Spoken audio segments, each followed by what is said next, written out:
최근 해외 커뮤니티에 한국군은 얼마나 강한가? 라는 제목의 글이 올라왔습니다. 내용을 살펴보면 다음과 같은데요. 오랫동안 나는 한국이 가공할 군대를 가지고 있고 동아시아의 군사 강국이라고 생각했어. 하지만 몇몇 글에서 수차례 언급됐듯이 이 사이트의 몇몇 유저들은 한국 군대는 기껏해야 장난 수준이거나 혹은 미국의 군사적 지원 없이는 별 볼 일 없다고 말했어. 물론 나도 일반 병사들과 부사관들의 생활 수준이 끔찍하다는 건 알고 있어. 그렇다면 한국군의 실제 강점은 뭐가 있을까? 라고 말하는 이 글에는 수많은 댓글이 달렸는데요.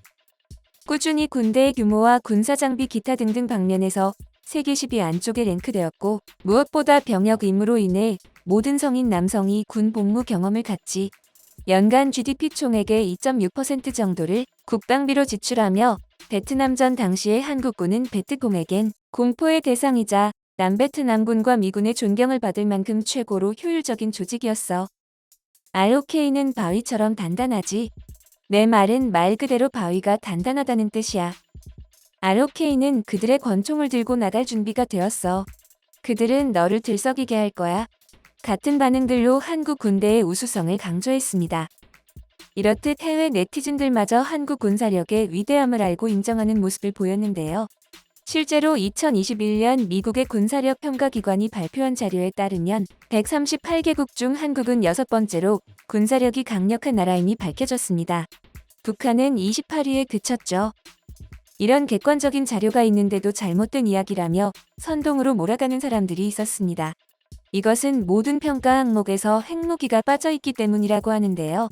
한국 군사력이 세계 6위가 아니라고 주장한 이 사람은 어떻게 핵무기를 보유하고 있는 영국과 프랑스보다 핵무기가 없는 한국의 군사력 순위가 높을 수 있냐고 말했습니다.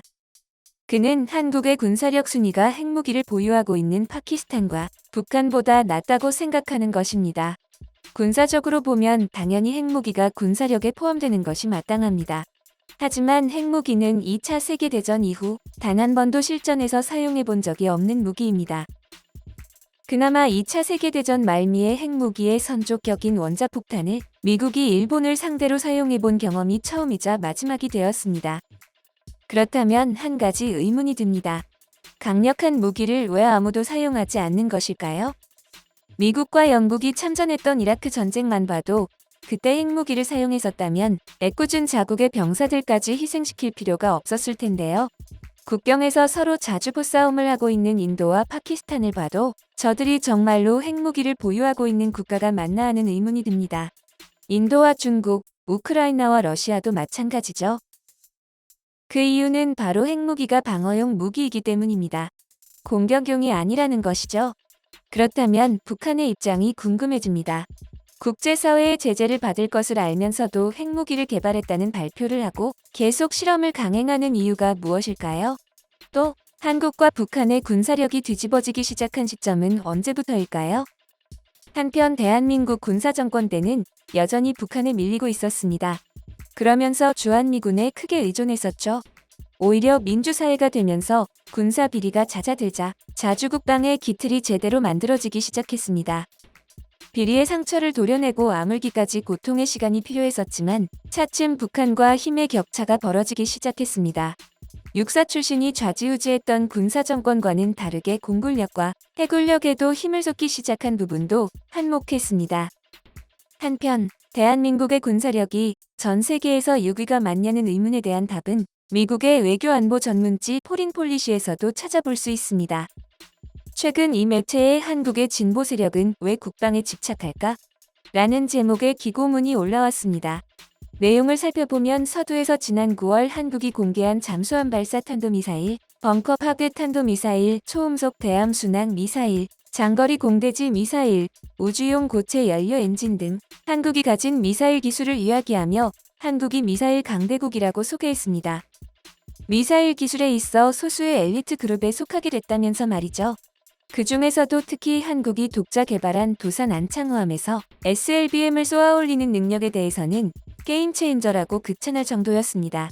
도산 안창호함이 무소음이 특징인 공기분류 추진 잠수함이기 때문이라는 것이었죠. 그러면서 한국을 미국, 러시아, 프랑스, 인도, 중국, 북한에 이어 8번째로 SLBM 개발에 성공한 국가로 소개했죠. 이어 나머지 7개 국가는 모두 핵무기를 보유 중인데 한국 또한 그렇게 될 것으로 전망했습니다. 이어 매체는 한국의 정부가 왜 이렇게 군사력 강화에 혈안이 되어 있는지에 대해 의문을 던집니다. 그러면서 바로 답을 제시하는데 그건 바로 현 한국 정부의 자주국방의 역사에서 해답을 찾았다는 것이었습니다.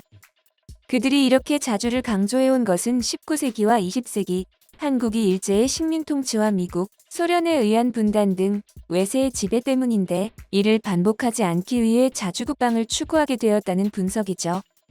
또 다른 목적이 있는데 그것은 한국이 가진 북한의 부드럽다는 이미지를 깨부수기 위해서라고 합니다. 북한과의 소통을 시도하면서도 북한이 불안정한 군사적 모험을 시도하지 못하도록 막는 무력 과시로 북한의 군사 도발에는 불관용이라는 사실을 상기시켰습니다.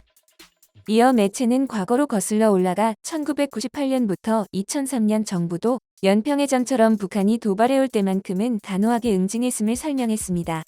그 다음 정부에 대해서는 스캇 스나이더 미국 외교협회 선임 연구원이 한국 정부가 동북아의 균형자를 표방하는 등 국제사회에서 진정으로 자주를 추구했던 유일했던 시기라고 평가했음을 언급했습니다. 그러면서 군 현대화의 중추적 계기가 된 국방개혁 2020은 아직까지도 한국군의 청사진으로 남았다고 이야기했죠. 당시 청와대의 국산 세종대왕 이지스함과 전투기 및 공격형 잠수함의 모형이 진열되어 있었다는 일화도 덧붙였습니다. 또한 당시 정부의 국방 예산은 해마다 평균 8.9% 인상되었는데 2013년부터 2017년 정부 때는 평균 4.2%에 그쳤음을 비교했죠. 현 정부는 국방비 예산을 평균 6.5% 증액하면서 한국보다 인구가 2.5배나 많은 일본의 국방비를 앞질렀음을 언급했습니다. 매체는 한국이 미국과의 정상회담을 통해 미사일 사거리 제한을 해제시키고 6톤의 탄두를 장착한 단거리 미사일 발사 실험을 성공적으로 수행한 것을 주목했습니다. 이어 스텔스 전투기인 F-35 공중주유기를 구매했으며 음속 전투기와 경항 공모함을 자체 개발 중이라는 것도 소개했습니다. 한국의 이런 행보에 따라 한국은 이제 세계에서 6번째 군사대국으로 이제는 유럽 전체를 합한 군사력보다 앞선다고 평가했습니다. 그러면서 이 사실은 한국에서는 잘 알려져 있지만 외국에는 잘 알려져 있지 않아 한국 정부가 무엇 때문에 군비 경쟁에 올인하고 있는 것인지 헷갈려한다고 합니다.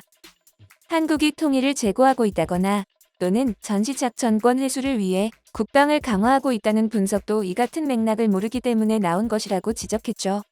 특히 이런 배경에 대한 지식이 없이는 남북관계의 핵심적인 역동성을 놓치기 쉽다고 충고했습니다.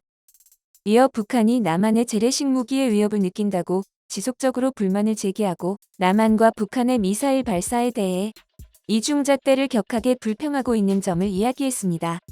남한의 군사력 증강이 북한의 비핵화에 갖는 함의와 중요성에도 불구하고 국제사회는 오로지 북한의 미사일 실험에만 주목하고 있다고 비판했죠. 이어 역대 한국 정부에서 핵무기 개발을 시도했다는 점도 거론했는데요. 과거 비밀리에 우라늄을 농축하려 했던 것과 핵잠수함 개발을 추진하다 국제사회의 비판 여론이 높아져 중단했던 것을 이야기했습니다. 그리고 현 정부 역시 미국의 핵잠수함 기술 전수를 요청했다며 다음 정부도 어떤 형태로든 핵무기와 기술을 추구할 것으로 전망했습니다.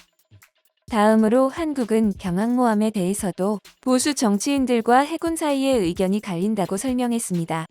보수 정치인들은 미 태평양 함대를 지원하는 것일 뿐이라며 한국의 항공모함 계획에 반대하고 있지만 해군은 남중국해가 중요한 운송로가 된다며 앞으로 중국의 금수 조치에 대비해야 한다고 말했습니다. 이어 서방의 주요 언론들이 한국의 정치 지형을 잘못 소개하고 있다며 비판했습니다. 한국의 보수 정부가 국방에 더 강력한 입장이어서 중국에도 더 단호한 자세를 취할 것이라고 보도하고 있지만 이러한 가정은 옳지 않다는 것이죠. 그러면서 2015년 당시 정부가 주요 민주주의 국가들 가운데서 유일하게 중국의 전승 기념 행사에 참석하여 중국과 러시아의 정상 옆에서 인민해방군을 향해 박수를 친 사례를 얘기했습니다. 이 글은 끝으로 한국에 대해 이렇게 평가했습니다. 미국과 중국의 전략적 경쟁 속에서 한국은 가장 중요한 국가들 가운데 하나이며 지금 한국의 국방정책에 대한 증거에 기반한 평가가 그 어느 때보다 절실하다고 말이죠. 이렇듯 한국의 군사력은 날로 강성해져 해외 네티즌들이 인정하고 외신들이 조명하며 분석하는 경지에 이르렀습니다. 최근 한국은 미국 보잉과 함께 300kW급 레이저 무기를 개발하기로 계약을 맺었다고 밝히기도 했죠. 한국의 군사력은 따라잡기 힘들어질 만큼 앞서 나가고 있습니다.